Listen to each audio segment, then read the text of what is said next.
Before I was born, who was I? After birth, who am I? We come into this world with happiness and depart with sorrow. Who is the one on the deathbed with his eyes closed? This verse comes from the Qing Emperor Suchi's poem in praise of the monastic order. His questions are aptly put.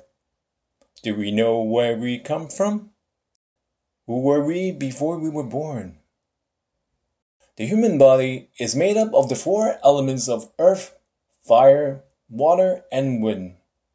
When we die, these four elements scattered and are regrouped as we take on another physical form with rebirth in one of the six realms of existence.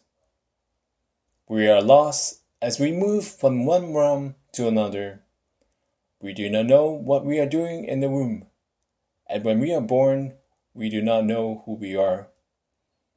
Most people rejoice in birth and lament upon deaths. What is true joy? What is true sorrow? Once, a Shan master was going door to door to seek for alms. It happened that one of the families he visited just had a new baby, and everyone was congratulating the new father. The Shan master, however, started crying out loud. The new father was very surprised and asked him why he was crying. He replied that he was crying because there would be one more death in the future. Birth comes from death.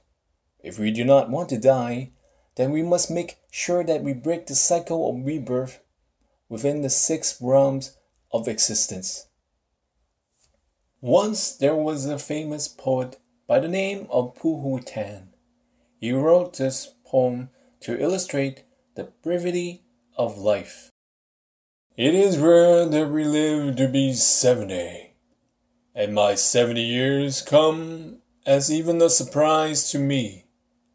The first 10 years of life, we are too young to know anything. The last 10 years, we are too old to do anything. This leaves only 50 good years, half of which we spent in sleep. This leaves us only 25 years to truly live. But do you realize how many obstacles we have to endure in these 25 years? Nowadays, people can live to be 120. In boundless life of the universe, 120 years go by in a flash. Not to mention many of us will not live to be even 100. Many will pass away in their sleep, and we are never sure if we will continue living from one moment to the next. The joys of birth and the sorrow of death are normal emotions for most people. But someone with wisdom will not allow this precious life to go by meaninglessly. They will not allow themselves to wallow in ignorance. We must beware of delusion and open ourselves up to understanding life and death.